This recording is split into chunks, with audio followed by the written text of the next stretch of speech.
సప్తవర్ణాల సమ్మేళనం హోళీ. మిఠాయిల్లో రారాజు మన ఆలివ్. అకేషన్ ఏదైనా ఆలివ్ మిఠాయిలతోనే. ఇప్పుడు పవన్ కళ్యాణ్ గారు ఆయన సాధించినటువంటి సక్సెస్,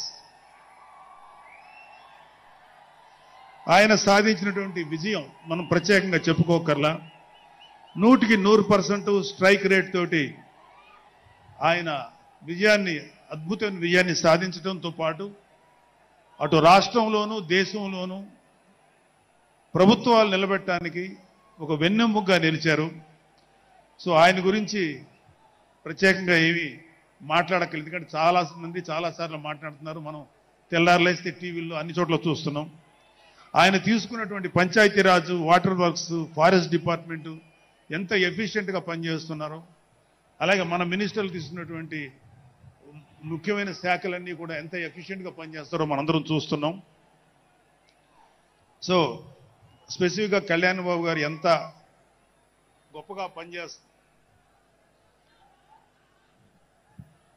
గొప్పగా పనిచేస్తారని మనమేమి ప్రత్యేకంగా మాట్లాడుకోకర్లేదు.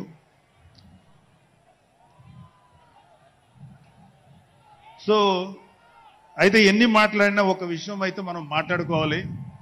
ఒక సినిమా స్క్రిప్ట్ కానీ ఒక ఉపన్యాసం కానీ దానికి కొన్ని లక్షణాలు ఉంటాయి. అంటే ప్రతి స్పీచ్లోనూ ఒక హీరో, అంటే ఒక సినిమాకి చెప్పిన ఒక హీరో, ఒక విలను, ఒక హీరోయిన్, ఒక హాస్యగాడు, ఇలా ఉంటారు. సో మనం వైసీపీ హాస్యగాళ్ళ గురించి చెప్పుకోకుండా ఈ స్పీచ్ని ఎండ్ చేయలేం. ఎందుకంటే జగన్ లాంటి హాస్యనటుడు కనే కళల గురించి మీకు చెప్పాలి. ఆయన ఎలక్షన్స్ అయిపోక ముందు నిద్రలోకి వెళ్ళారు.